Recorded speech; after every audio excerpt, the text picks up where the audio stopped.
இந்த வீடியோவில் நம்ம என்ன பார்க்க போறோம்னா, மிதுன ராசிக்காரர்களுக்கு வருகிற தமிழ் புத்தாண்டு ஏப்ரல் 14 2026 அன்னைக்கு வரக்கூடிய சித்திரை முதல் நாள். அந்த ஒரு ஆண்டு 14 ஏப்ரல் 2026 இருந்து 13 ஏப்ரல் 2027 வரைக்கும் அந்த 365 நாள் ஒரு ஆண்டு மிதுன ராசிக்காரர்களுக்கு எத்தகைய ஒரு ஆண்டாக இருக்க போகுதுங்கிறத ஆண்டு கிரகத்தின் சஞ்சாரம், மாத கிரகத்தின் சஞ்சாரம் வைத்து இந்திய வேத ஜோதிடத்தில் அடிப்படையிலான அறிவியல் சார்ந்த சயின்டிஃபிக் வேதிக் அஸ்ட்ராலஜி முறையில் எதையும் மிகைப்படுத்தாமல் உள்ளது உள்ளவாறு பரிகாரங்கள் அது மாதிரி மூட நம்பிக்கையில் போகாமல் ஒரு கிரகமும் ஒரு இடத்துல இருந்து அந்த மாறுதலை இருந்து அந்தந்த ராசிக்கு எந்த தாக்குதலை கொடுக்குது, எது மாதிரி வாழ்க்கை பயணங்களை வேறுங்கிற மாற்றங்களை திசை மாறக்கூடிய அமைப்புகள் எது மாதிரி மாற்றங்களை நம்ம எதிர்பார்க்கலாம் அப்படிங்கிறது மிதுன ராசிக்காரர்களுக்கு இந்த தமிழ் புத்தாண்டு எப்படி இருக்க போகுதுங்கிறது இந்த வீடியோவில் டீட்டெயில்டாக நம்ம பார்க்க போகிறோம். இப்போ பாருங்கள், ராசி அதிபதியாகிய புதனே வந்து ஓரளவுக்கு எல்லாமே நல்லா இடத்துல தான் இருக்கிறார். வருடம் ஸ்டார்ட் ஆகிறப்போ ஒரு மாதம் மட்டும் பார்த்தீங்கன்னா ஏப்ரல் 14ஆம் தேதியிலேருந்து ஒரு மே 14 வரைக்கும் பார்த்தீங்கன்னா முதல் ஒரு மாதம் ராசி அதிபதியாகிய புதனே சனி செவ்வாயோட சேர்ந்திருக்கார். ஸோ எப்போ வந்து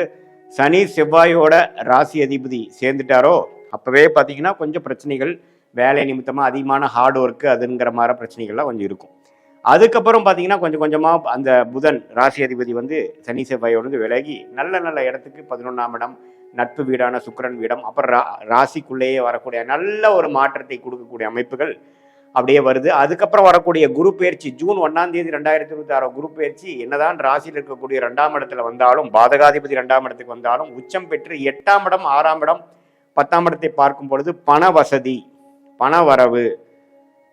சைடு இன்கம், தொழில் மேன்மை, வேலை மேன்மை, வேலை மாற்றம், நல்ல ஒரு பண வரவு, ஒன்றுக்கும் மேற்பட்ட பண வரவு, அது மாதிரி பல விஷயங்கள் பாசிட்டிவாக நடக்கக்கூடிய அமைப்புகள் ஜூன் மாதத்துக்கு அப்புறம் வருதுங்க. அதுக்கப்புறம் டிசம்பர் 6ஆம் தேதி 2026 புத்தாண்டு பிறந்து ஒரு 7-8 மாதத்துக்கு அப்புறம் வரக்கூடிய ராகு அது பயிற்சி என்ன கொடுக்குதுன்னா 9ஆம் இடத்தில் இருக்கக்கூடிய ராகு 8ஆம் இடத்துக்கு வருகிறார். அதே மாதிரி 3ஆம் இடத்துல இருக்கக்கூடிய கேது ராசிக்குள்ள வந்தாலும் 2ஆம் இடத்துக்குள்ள வந்தாலும் குருவோட சேர்கிறார். ஸோ உச்ச குருவோட ராகுவும் கேதுவும் சேர்ந்து அது மாதிரி அந்த 8ஆம் இடத்துல உச்ச குருவோட ராகு கேதுகள் சேருவது பார்த்தீங்கன்னா பண விஷயத்துல நல்ல வரக்கூடிய அமைப்புகள், நல்ல இன்வெஸ்ட்மெண்ட்ஸு, நல்ல லாபம், மறைமுகமான ஸ்டாக் மார்க்கெட், அடுத்தவங்களுடைய பணம், அது மாதிரி பல விஷயத்துல வந்து நமக்கு லாபங்கள் வரக்கூடிய ஒரு அற்புதமான ஒரு காலகட்டமாக குறிப்பாக சொல்லணும்னா இந்த டிசம்பர் 2026 அப்புறம் வரக்கூடிய அந்த ராகு கேது பயிற்சியும் அந்த ஏப்ரல் மாதம் வரைக்கும் குரு வந்து 2லயே இருக்கிறப்போ உச்சகுருவின் பார்வையில் இருக்கக்கூடிய ராகு, உச்சகுருவோட சேர்ந்து இருக்கக்கூடிய கேது, சனி 10ஆம் இடத்துல ராஜயோகாதிபதி சனி குருவால் பார்க்கப்படும் பொழுது நல்லாவே வந்து தொழில் மேன்மை, வேலை மேன்மை, ப்ரமோஷன், அரசு உத்தியோகத்தில் இருக்கிறவங்களுக்கு நல்ல ஒரு டிரான்ஸ்ஃபர், ப்ரொமோஷன் ப்ளஸ் டிரான்ஸ்ஃபர், மேலதிகாரியாக ஆகிறது, நம்ம யாருக்கு ரிப்போர்ட் பண்ணிட்டு இருந்தோமோ அவருந்த போஸ்ட்டுக்கே நம்ம போகிறது, திடீர்னு நல்ல ஒரு ஸ்டேட்டஸ்ஸு மாறுறது, இது மாதிரி கலைத்துறையில் இருக்கிறவங்க, சினிமா துறையில் இருக்கிறவங்க, கிரியேட்டிவ் ஃபீல்டில் இருக்கிறவங்களுக்குலாம் நல்ல ரெகக்னிஷன் கிடைக்கிறது, அது மாதிரி பல நல்ல விஷயங்கள் நடக்கக்கூடிய ஒரு அற்புதமான ஒரு காலகட்டமாக 2026 ஏப்ரல் 14 வரக்கூடிய தமிழ் புத்தாண்டு குறிப்பாக போக போக ஜூன் மாதத்திலிருந்து நல்ல மாற்றங்களை, பணவரவு ஒரு மாற்றம், இடமாற்றம் ஒரு மாற்றம், நல்ல ஒரு பதவி உயர்வு ஒரு மாற்றம், படிக்கக்கூடிய மிதுன ராசிக்காரர்களுக்கு நல்ல ஒரு அவங்களுக்கு எதிர்பார்க்கக்கூடிய படிப்பு, மேல் படிப்பு கிடைச்சி அந்த மாதிரி ஒரு இடத்துக்கு இடம் மாறி போகிறது, காலேஜஸ் அதர் ஸ்டேட் போய் படிக்கிறது, வெளிநாடு போகணும்னு நினைக்கிறவங்களுக்கு வெளிநாடு வாய்ப்புகள். ஏன்னா ராகு கேதுகளே வந்து 8க்கு வந்து குருவின் பார்வை பெறும் பொழுது விசா கிடைக்காம இருக்கிறவங்களுக்கு விசா கிடைக்கிறது, வெளிநாடு பிரயாணங்கள் போயிட்டு வர்றது, போய் வெளிநாட்டில் போய் வேலை பார்க்கறது, விசா கழிச்சு அந்த போய் படிச்சுட்டு வர்றது, அது மாதிரி பல விஷயங்கள் நன்மையான விஷயங்களை கொடுக்கக்கூடிய ஒரு அற்புதமான ஒரு ஆண்டாக. ஏன்னா வந்து ராஜயோகாதிபதி வந்து சனி 10ஆம் இடத்துல இருக்கிறது ஒரு அற்புதம், அதை குரு பார்க்குது, அதுக்கு மேலே ஒரு நல்ல ஒரு அமைப்பு, ஒரு ஐசிங் ஆன் த கேக் அப்படிங்கிற மாதிரி ஒரு நல்ல அமைப்பு. அந்த ராகு கேதுகளும் ஒரு சுப கிரகமாகிய குருவோட சம்மதப்படும் பொழுது போக போக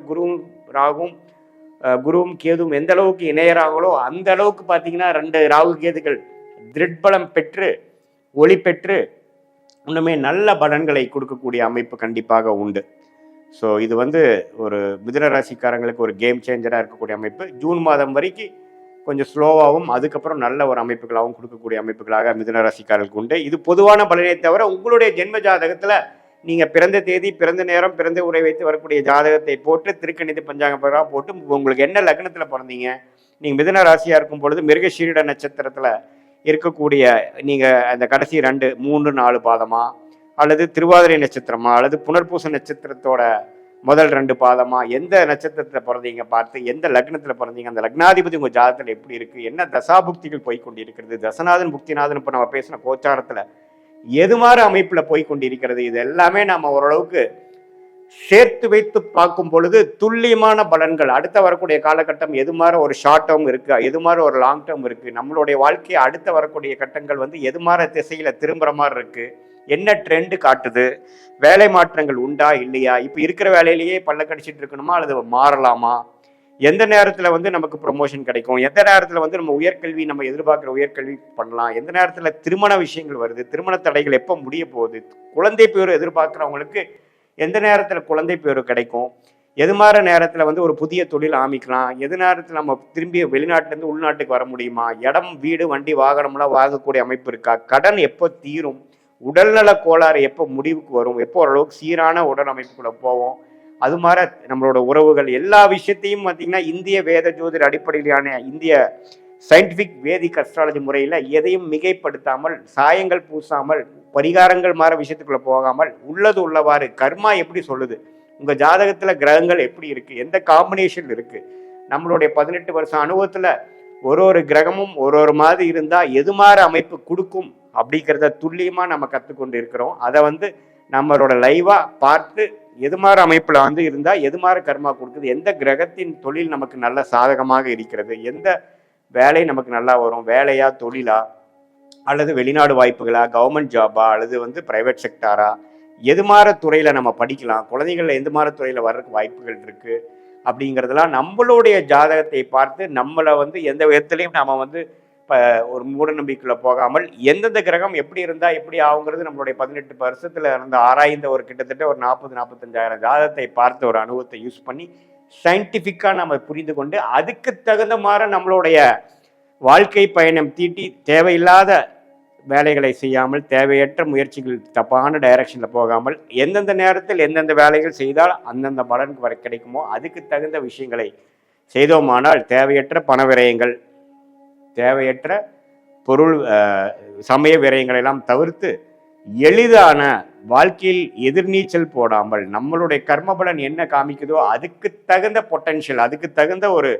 வாழ்க்கையில் ஒரு வெற்றியை எளிதில் பெற்று வாழ்க்கையில் நாம் வெற்றி அடைய முடியும் என்று சொல்ல விரும்புகிறேன். மீண்டும் மற்றொரு காணொளியில் சந்திப்போம். நன்றி, வணக்கம்.